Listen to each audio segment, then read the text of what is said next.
जय माता की मित्रों, हम लोग विशाखा नक्षत्र की चर्चा कर रहे हैं। आज बात करते हैं विशाखा नक्षत्र में अगर गुरुदेव हो तो किस तरह के फल प्राप्त हो सकते हैं। प्रथम चरण शास्त्रों का ज्ञाता होता है। वेद होगा, पुराण होगा, ज्योतिष होगा, या जिस धर्म में भी, जिस पंथ में आदमी का जन्म हुआ है उससे संबंधित कोई धार्मिक शास्त्र होंगे तो उनका ज्ञाता होता है। ज्ञाता का मतलब ये नहीं होता है कि आप पठन पाठन करके कुछ चीज़ों का मेमोरी में फीड कर लो और उसके अनुसार बातें करो। ज्ञाता मतलब उसके मर्म को समझने वाला होता है। वेद और शास्त्र आपको क्या कहते हैं उसके रहस्य को जानने वाला होता है। और वकील भी हो सकता है जो मतलब पैरवी में, मुकदमों में, ये सब चीज़ में अपना टाइम लगा के रखता है। ये चीज़ भी हो सकती है।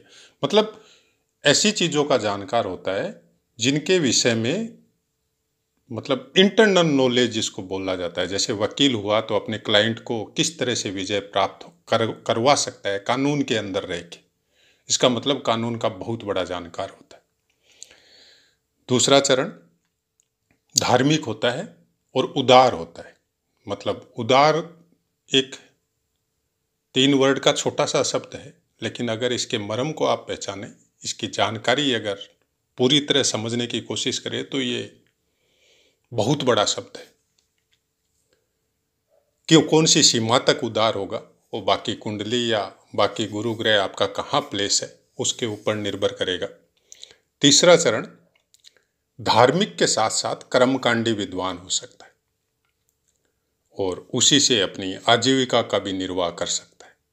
चतुर्थ चरण बहुत शुभ फल मिलता है गुरुदेव का यहाँ पे। और सामान्यतः इंसान सुखी होता है लेकिन महत्वाकांक्षी भी होता है।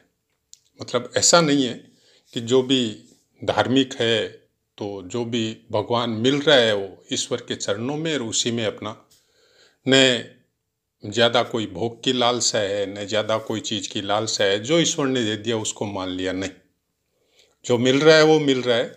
आगे की भी महत्वाकांक्षा रहती है कि बेटा ये हो जाए, बेटी ये हो जाए, परिवार ऐसे बढ़ जाए, इस तरह से मैं आगे बढ़ूं, घर इतना अच्छा हो, सुंदर हो, हर चीज़ की मतलब जो भौतिक शरीर की जो महत्वाकांक्षा है आदमी को दिन पर दिन एक इच्छा पूरी होती है दूसरी खड़ी हो जाती है, तो वैसा कुछ इंडिकेशन आपको दे सकता है।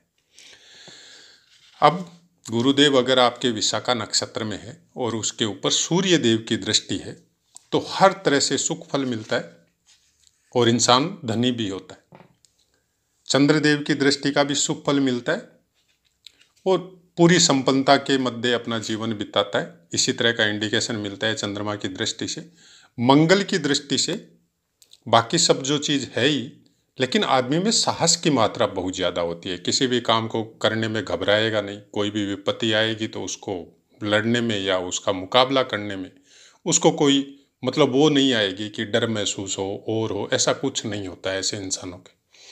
बुध देव की दृष्टि ज्ञान के मामले में, हाजिर जवाब के मामले में, दूसरे की बात को समझ के प्रेजेंस ऑफ माइंड के मामले में, और उसको उसी तरह से अपने शब्दों के द्वारा, अच्छे और सुंदर शब्दों के द्वारा कि सामने वाले को कैसे प्रभावित करे, वैसा कुछ इंडिकेशन हो सकता है। शुक्र की दृष्टि मतलब मेल फीमेल का यहाँ पे चक्कर होता है और उसी तरह से उसका वो एक दूसरे के साथ कनेक्शन भी हो सकता है। शनि की दृष्टि का शुभ फल होता है इंसान बुद्धिमान, कई विषयों का जानकार, कई भाषाओं का जानकार और पारिवारिक जीवन सुखी रहता है। तो जैसा कि विशाखा नक्षत्र में गुरुदेव और उसके ऊपर सब ग्रहों की दृष्टि, कहीं पे भी कुछ भी ऐसा नहीं लिखा है यहाँ पे पुस्तक में कि यहाँ पे कुछ भी आपको गलत फल नहीं मिलता है। लेकिन जहाँ तक हम बात करते हैं कि पहला पार्ट आपका वीडियो में वही होगा जैसा कि पुस्तक में लिखा है, और दूसरे पार्ट में कई चीज़ों का अभ्यास के द्वारा या इसको विभिन्न पुस्तकों के द्वारा क्या चीज़ें समझ में आती है। तो हमेशा हम बोलते हैं कि कोई भी ग्रह का आपको बहुत शुभ फल बताया जा रहा है तो पूरी तरह उसको वैसा का वैसा नहीं मानना चाहिए, और कोई ग्रह का आपको अशुभ फल बताया जा रहा है उसको भी वैसा का वैसा नहीं मानना चाहिए। मनुष्य जीवन पूरा का पूरा कर्मों पे आधारित है। प्रारब्ध के भोग आपको जो मिले हैं, जो आपकी जन्म कुंडली है, उसके अनुसार आपको वो बैंक बैलेंस आपका कई जन्मों के द्वारा और उसमें कुछ परसेंटेज ऑफ मार्जिन आपको मिला है। ऐसा नहीं है कि कई जन्मों से हम लोग जो भी कर्म करके आए और सब कुछ इसी जन्म में कटना है। इसी जन्म में सब कुछ तब कटेंगे जब आप अपने कर्मों के द्वारा इस जन्म को इस तरह से बना लेंगे कि मिलना तो था आपको पूरे प्रारब्ध का 10%, वही जन्म पत्री के द्वारा मिलना था आपको, लेकिन कर्मों के द्वारा आपने इतनी ऊर्जा का गैदरिंग कर लिया अपनी बॉडी के अंदर कि बाकी जो 90% है वो भी धीरे धीरे आके और कटते जा रहे हैं। फिर बाद में बोलते हैं ना कि मोक्ष मिल गया, अब वापस आवागमन नहीं होगा, अब इंसान डायरेक्ट प्रभु में विलीन हो गया। तो उसको इसी तरह से समझना चाहिए। किसी एक ग्रह से बैठ के कि कोई बोल दिया आपको कि केतुदेव आपके 12वें स्थान में है या गुरुदेव आपके 12वें स्थान में है तो आपको मोक्ष की प्राप्ति इतनी आसान नहीं है। मोक्ष की प्राप्ति के लिए हजारों ऋषि मुनियों ने, भक्तों ने बहुत संघर्ष किया है और कई जन्मों से किया है। जिन्होंने इन वेद शास्त्रों की रचना की, पहले श्रवण के द्वारा, फिर लिपिबद्ध हुए, फिर उसके बाद में सुधरते, बिगड़ते, बनते, क्या क्या होके आज कलयुग में जैसा भी इनका, चाहे वो अपभ्रंश होके आए हो, चाहे उसमें कुछ ऐड होके आया है, चाहे कुछ लेस होके आया है, जैसी मात्रा में हम लोगों को प्राप्त हुआ है उसी के अनुसार समझना पड़ेगा इसको। केवल पुस्तकों पे आधारित कोई फलों को अगर हम लोग अपनी जन्मपत्री में लगा के अगर वैसा का वैसा समझते हैं तो फिर आप ज्योतिष नहीं कर रहे। आपको अपनी बुद्धि के ऊपर, अपने दिमाग के ऊपर कभी भी ये सोच के कि आपको ज्ञान हो गया घमंड नहीं करना है। इसमें घमंड की मात्रा लेस मात्र भी नहीं चलेगी आपकी। आप चाहे कितने ही बड़े विद्वान हो सकता है आपको प्रारब्ध के द्वारा कुछ ऐसा मिला है कि आपकी वही चीज़ें आपकी नज़र में आती है, आपकी पकड़ में आती है या आपके दिमाग में आती है, जिन चीज़ों के द्वारा सामने वाले को इफेक्ट होता हो। कि आपने कुछ चीज़ें बताई उसको और सामने वाला एकदम एक्यूरेट बोल रहा है कि हाँ एकदम सही है, आप सही बोल रहे हैं। मतलब आपको प्रारब्ध से कुछ मिला है, पुस्तकों से कुछ नहीं मिला है। पुस्तकों से केवल दृष्टि मिली है थोड़ी सी समझने के लिए। क्या होता है कि जब आप कोई चीज़ का ज्ञान प्राप्त करते हैं, किसी भी चीज़ के बारे में जब आप स्टडी करते हैं, पढ़ते हैं, चाहे वो एजुकेशन से संबंधित हो, चाहे हायर एजुकेशन से संबंधित हो, चाहे रिसर्च हो, चाहे वेद पुराण हो, चाहे शास्त्र हो, चाहे किसी भी धर्म से कनेक्टेड कोई विद्या हो, तो वो ज्ञान कुछ न कुछ आपके अंदर पहले से विद्यमान है और वो कुछ ज़्यादा मात्रा में इस जन्म में आपको प्रारब्ध के द्वारा मिला है। अब आपने थोड़ा सा उसमें क्लिक किया है और वो पुराना वाला आपके साथ ऐड हो गया। ये कुछ अलग बातें हैं जिसको समझने के लिए आपको उस यात्रा में निरंतर चलना पड़ेगा, तब जाके समझ में आएगा। ज्योतिष में भी ऐसा नहीं है कि आपने पहले कभी नहीं किया, कभी किसी जन्म में ज्योतिष को उठा के समझा भी नहीं, देखा भी नहीं, और इसी जन्म में आपके सामने ज्योतिष की पुस्तक आ गई और आप ज्योतिष बन गए। कभी नहीं हो सकता।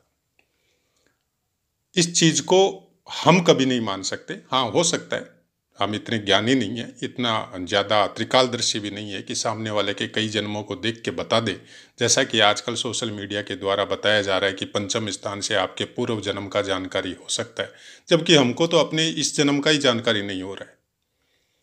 तो पूर्व जन्म का जानकारी तो बाद की बात है। जब इस जन्म का ही पूरा जानकारी हम लोगों को नहीं हो रहा है और आज भी मतलब जरा सा कोई पोस्ट इस टाइप का आता है तो हम लोग सब भ्रम में हैं और 99% आदमी यही जानना चाहता है कि भविष्य में क्या होगा। तो ये किसी कोई अपनी कोई सनातन धर्म की बात नहीं है। आप किसी भी पंथ या धर्म में चले जाओ, सबके अंदर ये भावना रहती है कि मेरे को पता चले मेरा भविष्य क्या होगा। और उसी वजह से ये सोशल मीडिया में ये सब चीज़ें कुछ ज़रूरत से ज़्यादा फैलती जा रही है। जबकि आज के जब ये सोशल मीडिया नहीं था या ये सब का प्रचार नहीं था तब इतनी ज़्यादा नहीं थी। आदमी अपने कर्म में प्रधान था, अपने नित्य कर्मों के द्वारा, अपने संस्कारों के द्वारा अपने जीवन का पालन कर रहा था। कुछ बनाए हुए योग शास्त्रों के द्वारा, धर्म शास्त्रों के द्वारा, कुछ समाज के द्वारा, कुछ परिवार के द्वारा कुछ नियम थे जीने के, उनके ऊपर अक्षरश चलता था और उसी के अनुसार अपने जीवन को भी काटता था। तब ये ग्रह नक्षत्र उसको इतनी ज़्यादा पीड़ा नहीं देते थे। लेकिन आज के समय में तो पीड़ा भी बहुत मिल रही है, और वो सब नियम भी हम लोग भूल सके। आज हम लोगों को ज्योतिष बताता है कि किसी ज्योतिषी के पास आप जाते हैं, सपोज आपका 1 2 3 जो भी है कुंडली में खराब हो रहा है या आने वाले समय में खराब होने वाला है, चाहे अंतरदशा के माध्यम से, चाहे महादशा के माध्यम से, चाहे गोचर की वजह से, तो वहां पे आपको उपाय बताए जाते हैं, नॉर्मल से उपाय। चींटियों को खाना दीजिए, क्यों बताए जाते हैं? आज वो सब, गाय को रोटी दीजिए, हरा चारा खिलाइए, या पैरोट को दाना खाने को दीजिए, या कबूतरों को दीजिए। जबकि आज के 30 साल पहले ये हर परिवार में एक नित्य क्रिया थी। मतलब सुबह उठ के हम लोग बाहर घूमने जब जाते थे तो चींटियों के लिए या जानवरों के लिए कुछ न कुछ लेके जाते थे। इवन कुत्ते के लिए अलग से रोटी बनती थी, लास्ट वाली, गाय के लिए फर्स्ट वाली रोटी बनती थी। तो ये सब नित्य कर्म थे उस समय के। आज वो नित्य कर्म लोप हो गए, तब ज्योतिष का प्रवेश हो गया उसमें। अब हम लोग कब मानते हैं उस बात को कि जब हम लोग किसी ज्योतिषी के पास जाते हैं, वो अपना फीस लेता है, उसके बाद में आपको उपाय लिख के देता है, यही सब तब मानते हैं। क्यों? इस उपाय को प्राप्त करने के लिए आपने पैसे दिए, तब आप मानेंगे। और आपके घर का बच्चा या आपकी मम्मी या आपके पिताजी या आपके दादाजी या परिवार का कोई बुजुर्ग आदमी आपको बोल दे ये कर्म करो, तो आप नहीं करेंगे, क्योंकि आपके अनुसार उनको कोई ज्ञान नहीं है। तो ऐसी बातें ज्योतिष में बहुत है, और जितनी टोटल ज्योतिष का जो सार है वो हम लोगों के धर्माचार्यों ने, चाहे पूर्वजों ने, चाहे ऋषि महात्मा ने, ये हम लोगों के कर्म कांड में समझ लो, चाहे संस्कारों में समझ लो, चाहे जीवन जीने के लिए जो नियम थे उनके द्वारा समझ लो, पूरी तरह उसके अंदर मिक्स करके हम लोगों के लिए जीने के लिए कुछ नियम बनाए थे। और उस नियमों पे चलना मतलब जितने भी ग्रह है आपके, सब ऑटोमेटिक ठीक होते थे। पहले गाय पालते थे घर में, आज कुत्ते पालते हैं। तो ऐसी बहुत सी बातें, कुछ चीज़ों से अगर हम लोग कुछ से भी अगर दूरी बना ले, चाहे कोई नशे पते की चीज़ हो, चाहे किसी के अपने वचनों के द्वारा किसी के साथ दुर्व्यवहार या किसी की आत्मा को दुखी करना हो, कुछ चीज़ों के लिए भी अगर बंदिश लगा सकते हैं ना, तो बहुत से ग्रह ऑटोमेटिक ठीक हो जाते हैं। आपको भिखारी को पैसा नहीं देना है, मत दीजिए, लेकिन कम से कम गाली मत दीजिए। ज्योतिष यह नहीं बोलता है कि आप भिखारी को पैसा दो। शनिदेव आपका भिखारी को पैसा देने से ठीक नहीं होने वाला। शनिदेव आपका तब ठीक होने वाला है जब भिखारी की तरफ आपकी जो दृष्टि है वो द्वेषात्मक न हो, ईर्ष्यात्मक न हो, गाली गलौच वाली न हो, मुंह से गंदे शब्द मत बुदबुदाइए, तब शनिदेव ऑटोमेटिक ठीक होता है। चींटियों को खाना देना है, क्यों मारते हैं भाई? हम लोग सुबह से शाम तक जब जमीन पे चलते हैं तो कितनी चींटियों को, कितने कीड़े मकोड़ों को मारते हैं। तो उसको खाना देने में अगर प्रॉब्लम है तो कम से कम इतना तो कर ही सकते हैं ना कि कहीं पे कोई भगवान के पास जाके कोई भोग लगाते हैं तो उसमें कुछ मीठा डाल दो, वो भी बह के लास्ट में उन्हीं को मिलना है। तो ऐसी बहुत सी बातें हैं जो आप लोग किसको क्या समझ में आता है हम तो नहीं जानते हैं, लेकिन हमको बहुत अच्छी तरह से समझ में आता है। हम शुरू से उसी वातावरण में पले पड़े और उसी को देख के जीवन गुजरा है।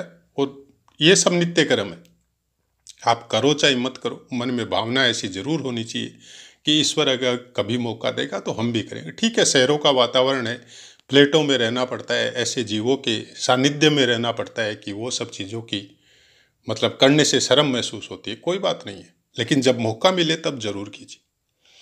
तो अपनी वाणी को विराम देते हैं, आपसे आज्ञा लेते हैं। जय माता।